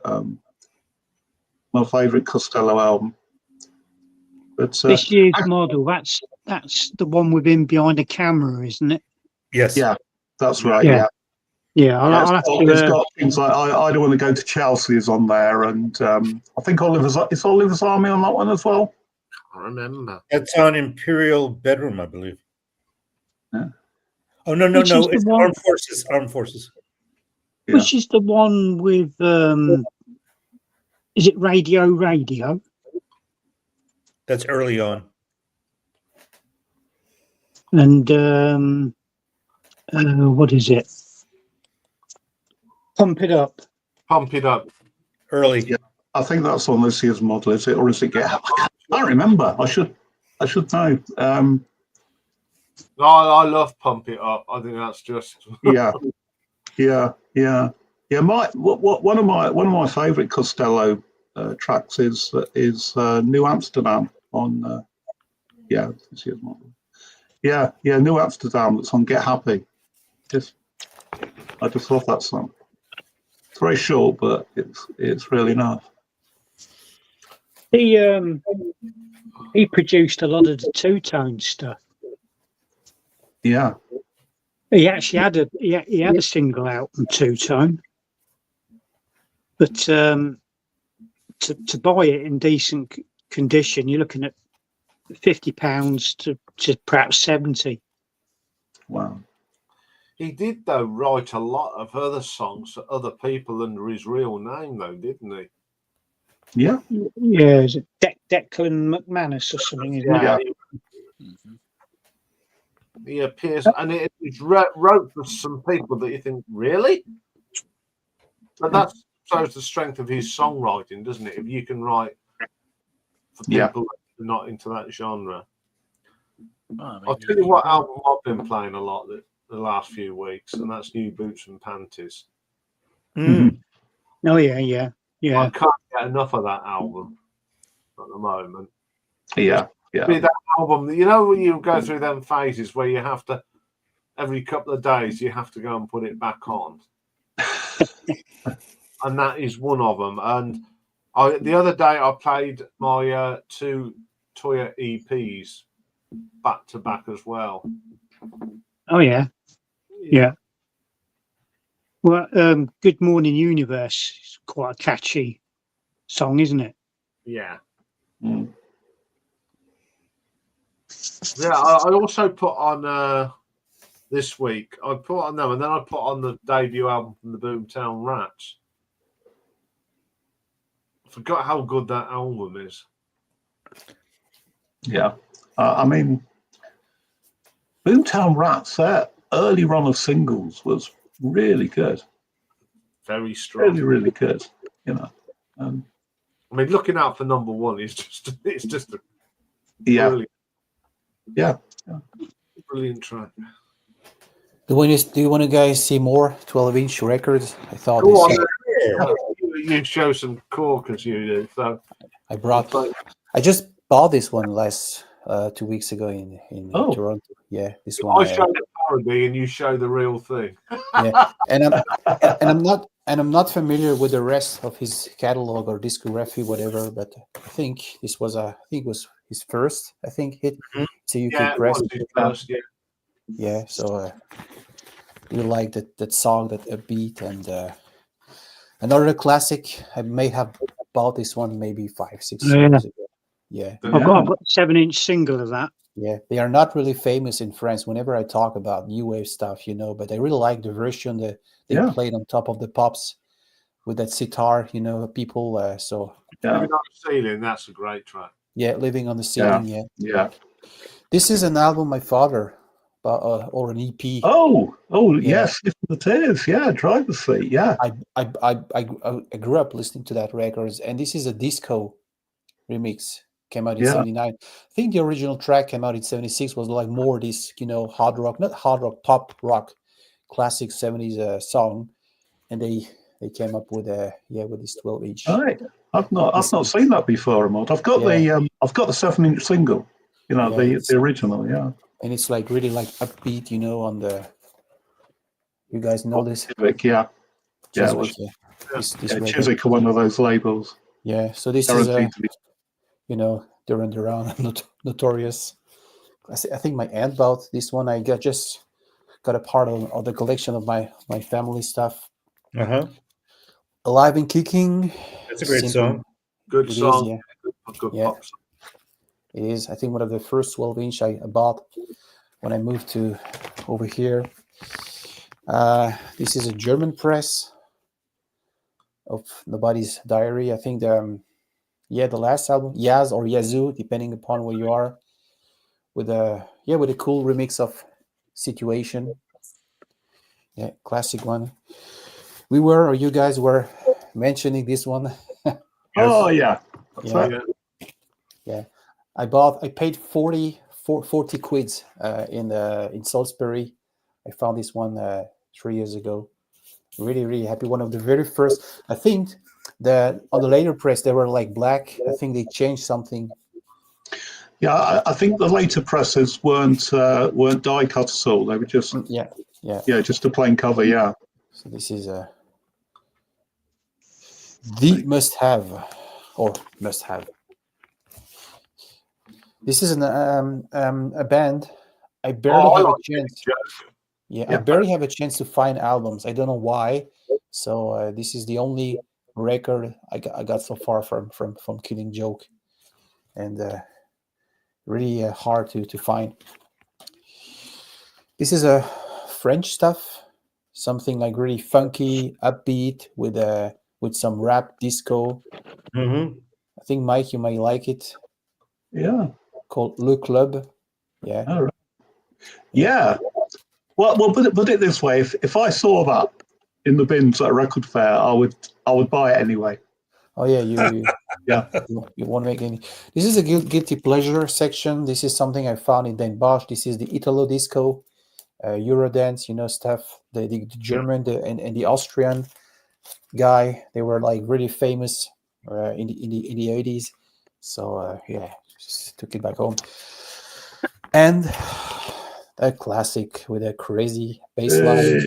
I happened to play that yesterday. I was in a shop and I had the record. It's a great track. It is, yeah. You say Captain, you say what? And what is the best songs released in 1984? Oh. It is 1984. Oh, look at that. Not the best, but one of the good songs released in that year. It was, yeah. I remember going to see the film when it came out. Yeah, it's probably one of my favorite Eurythmics songs. It's so. Really beautifully produced, that song by Dave Stewart. Yeah, exactly. So, yeah, there we go. Very good. Okay. Thank you. Oh, here we go. Return of Nick's behind again. Yes. I'm just putting stuff away. That was all. Yeah. I know. You're just showing off, mate.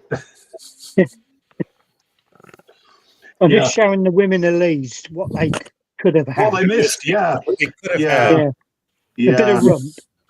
I think you would have had a better chance if you'd been on your own, mate. It was, I think, me and Iain put them off. Stop. It was me and me that probably turned them away. Yeah. Actually, what I remember, I came across something on YouTube today, and it's on Justin Hayward's YouTube site. And he and Mike Batt have just done their own version, a cover version of Life in a Northern Town. The Dream Academy song. I mean, they were sort of one-hit wonders, really, weren't they? I don't think they had any other chart success other than that. And give it a listen. It's really, really nice. Well, it might back. I mean, the bloke was a genius, really, wasn't he? Well, but I mean, he didn't write it. I mean, it was he knows how to produce a record, doesn't he? Yeah.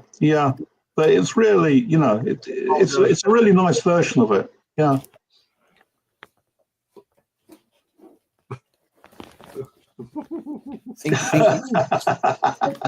And talking about great versions, cover version, and Top of the Pops, I happened to stumble upon a video where Robert Wyatt covers "I'm a Believer" Top of the Pops. Really? It's really brilliant. Really. Oh, I don't know about that. That's really good. I think the video popped in YouTube. I think last week something, and he sings. You have like Andy Summers playing the guitar, Nick Mason on drums, all filmed at Top of the Pops. And with that typical style, Robert Wyatt, it's worth a detour. Yeah. Well, I've been watching more of the Japanese speed metal band Love Bites.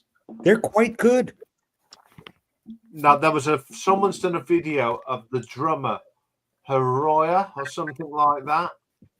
She has got to be one of the best speed metal drummers I've ever seen.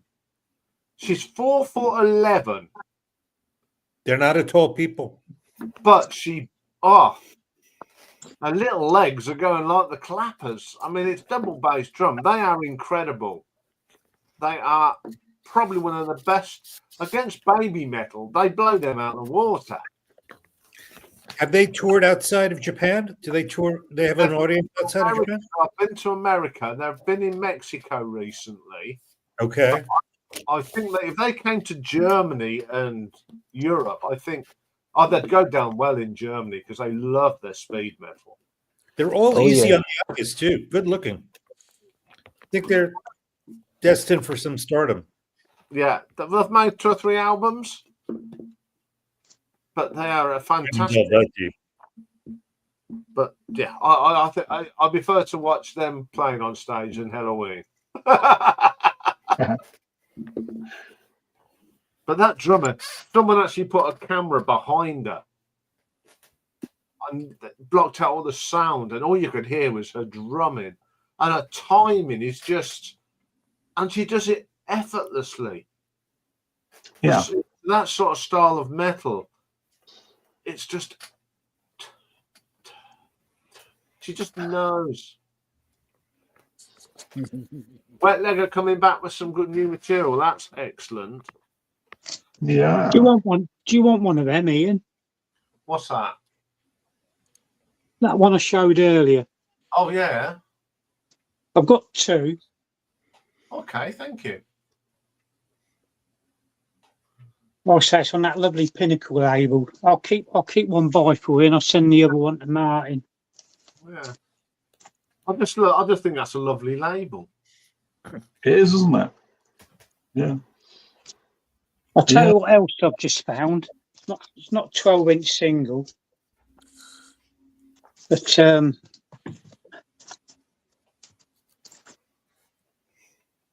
another fantastic gift I got a good while ago. Oh yeah. Yeah. You should see them live if you get a chance, Nick.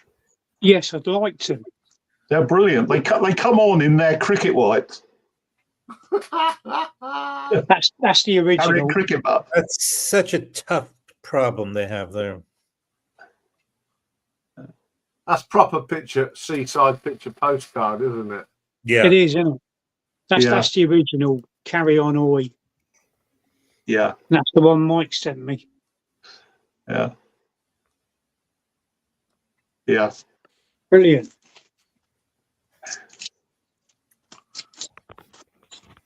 It's just given me an idea for a video, actually. All right.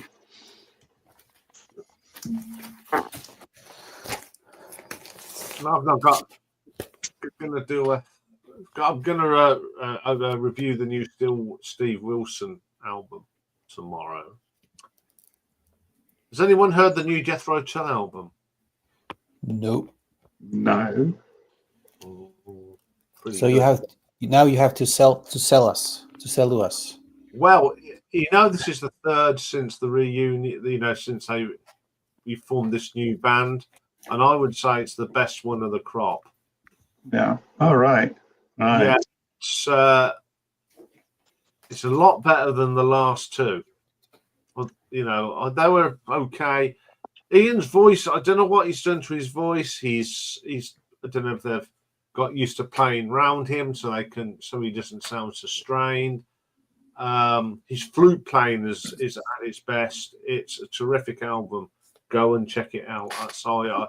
If you like it, it sounds more like classic Tull, and it's got a 16-minute track on it.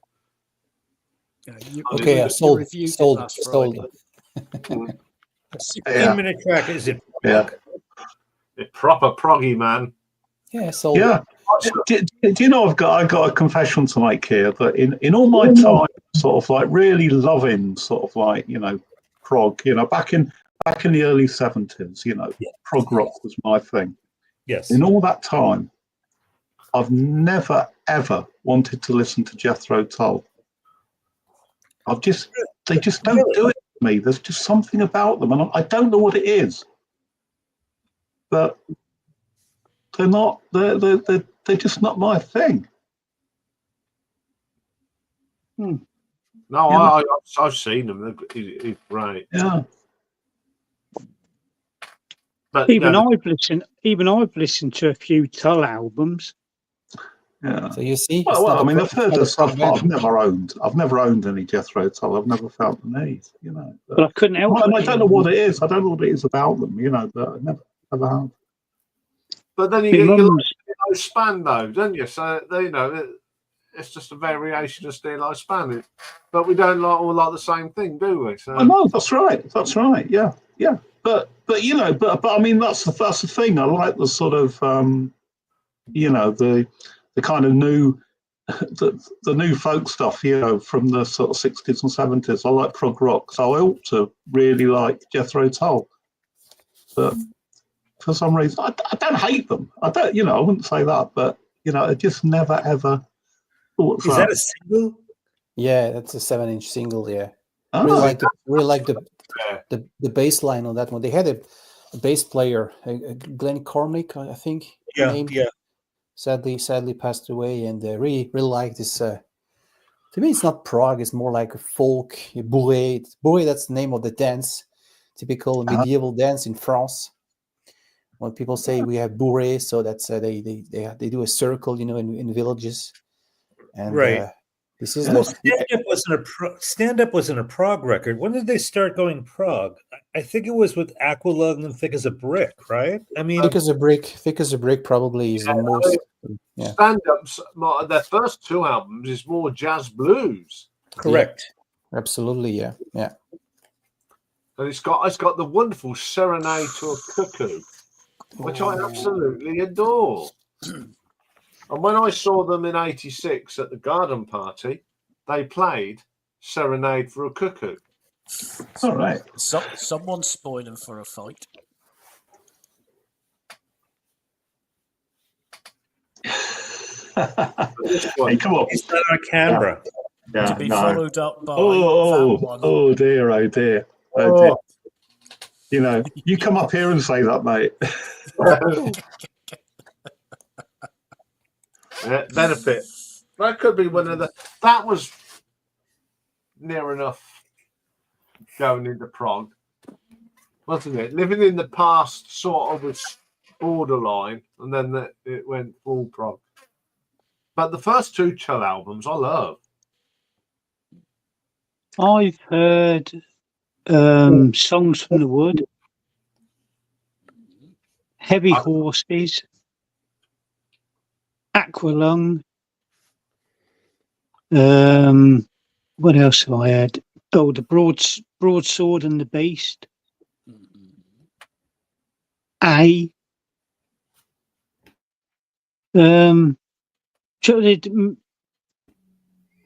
chap who my mum married, divorced and married again, and he was a big Tull fan, so he couldn't help but hear Jethro Tull in the house. All right. Yeah.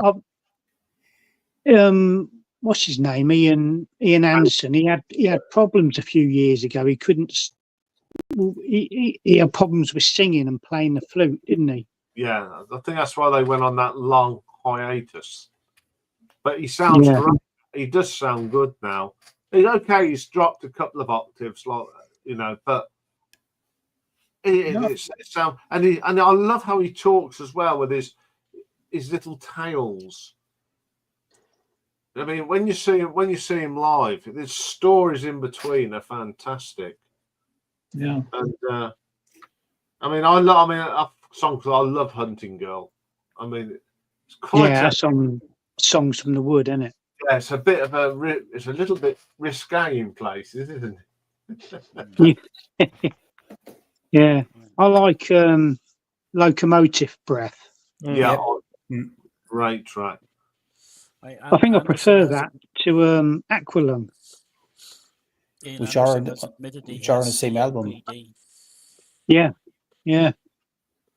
Is it? They're one of those British bands. I think a lot of people might sort of Jethro Tull, or scoff at the name and that, but they're another one of those grand old bands you'd miss when they're not doing it anymore. You'd regret them not being there. They're a band that everyone knows, aren't they, Nick? Yeah. It's a name that people know. Yeah, and I think most people have got this sort of can visualize sort of Ian Anderson as well. Yeah. But I mean, maybe I should give Jethro Tull a sort of belated sort of another go, really. But I just never really got into them, and I don't really know why that is. I wouldn't have called them prog, but what the hell do I know? I called it folk rock. he had this. What was the dress? He wore interesting clothing in the early days, like the tall boots, and he would raise one leg when he played the flute. Yeah. He'd be like a pretzel on stage, And I don't know, his kind of garb was kind of weird. It was kind of quasi-military, quasi-hippie, and for me, that was kind of a turn-off. I just didn't really get into what his stage presence was. He was trying to be a character, but as an American, I never really knew what that character was.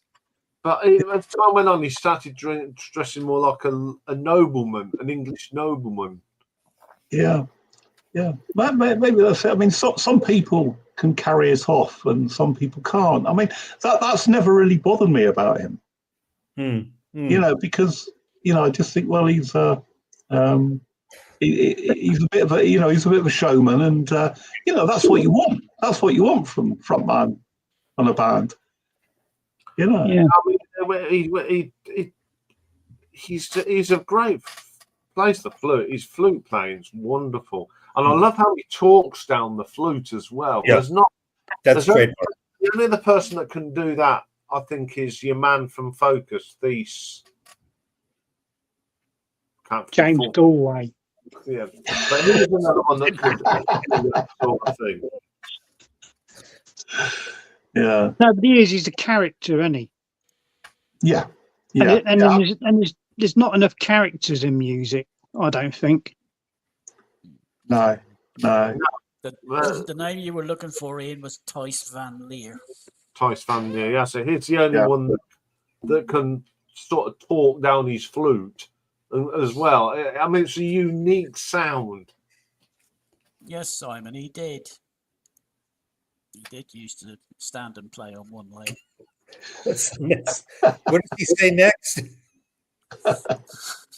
Hey. Oh dear. Yeah.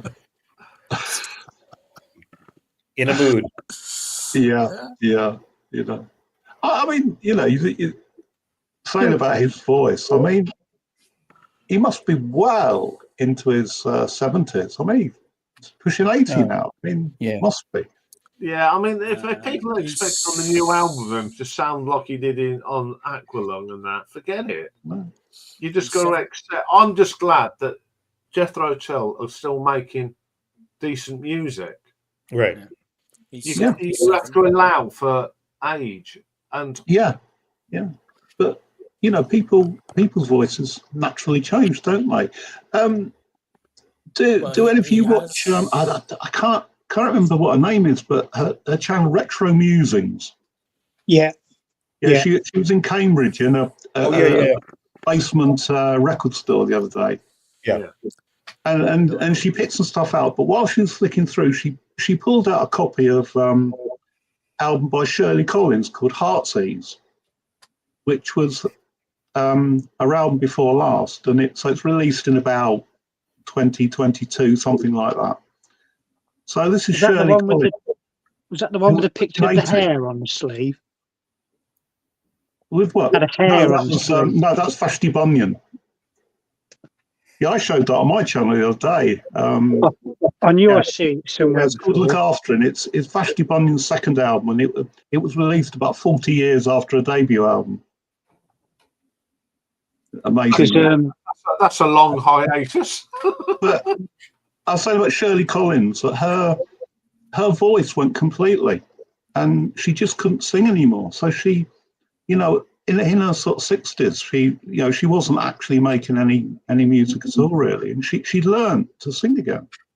Okay, didn't know about that. Yeah. Yeah, so she's like a completely different artist. So I mean, I know you like folk music, so if you listen to the sort of the early sort of like the classic sort of Shirley Collins or Stuff with the Sister and whatever, and then listen to one of the last two albums. One's called Heartsease and the other one is called something Hill. She made Archangel Hill. She made a collab. I just happened to buy the one she made with David Graham. Oh yes, that's a good album, isn't it? Yeah, it's a brilliant album. 64. And that's what, mid-60s, is it? 64 New Roots, folk roots, something. Yeah, Yeah, that's the absolutely one, yeah. amazing. And it has brought my notice. She made a collaboration with Coil, the guy from Coil. Oh yeah. Yeah. So hypnosis. Stunty talks about that a lot. So yeah. So I think she explored different aspects. So I will check it out. I haven't heard it. Yeah. But her voice is just completely different, like, but still wonderful. Yeah. But she was born, I think, in 34 something. So she's Yeah. She's over 80 now. Yeah. Yeah.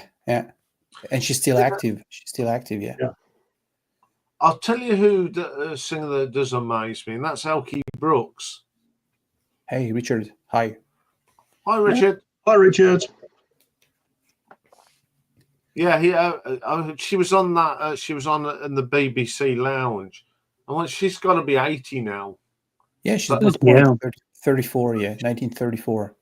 Yeah, but Elkie Brooks just sounds fantastic. She's still got a great voice, and I was amazed how good her voice was. But like Joni Mitchell. When she last sang, she sounded all right. Yeah. But I think you guys in Britain, you were blessed. I think so many folk bands with Sandy Denny, Fairport Convention, Pentangle, and and this band as well. This is a classic. This is a dollar bin record. I paid $2. Yeah. How amazing is that? Maddie Pryor voice. This medieval feast. It's a feast party. Sorry. So how old is she now? Another example of Maddie Pryor. Maddie Pryor. Oh no. Yeah, she must be knocking on a bit. She'll be in the 70s. She can still sing though, because I've heard some of the later, when I did the ranking of Steel Ice Band, I listened to some of the later stuff, and she can still knock it out. There's no denying it. Maddie, 77. The thing that 77. The thing that turned me off from buying this record a little bit earlier is just the fact that Ashley Hutchins had left. Had already left the band by the time they had recorded, but it's a brilliant album. Yeah. I mean, there were some great people passed through, Steel Ice Band. I mean, not least Martin Carthy. Martin Carthy. Yeah, exactly. Yeah. Have you ever listened to June Tabor? No. Yeah, you should do. Okay. You really should. You really should. I mean, she is one of the greats of English folk music. Is it mentioned on the book we both are reading right now? This Electric Eden. I'm sure she's in there. Yeah. I started to read that book, but it's loaded with so much information on every page. Yeah. My favorite album of hers is it's one of the early ones, and it's called Ashes and Diamonds. Ashes and Diamond. Okay. Yeah. Give it a listen. I'm sure you like it because you like this sort of English folk music, and she's a wonderful singer. Okay.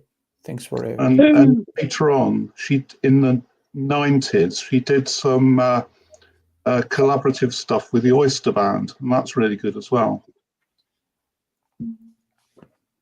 Who was the bloke who sang Baker Street? Jerry Rafferty. Yeah, because the drummer who you see on the video with him singing that or whatever and get it right next time, he was in Steel Ice Band. Is that Nigel Pegram? Yeah, he didn't, because obviously Jerry Rafferty started on the folk scene. Yeah. So them two go back years, apparently. Yeah. Apparently. Yeah, because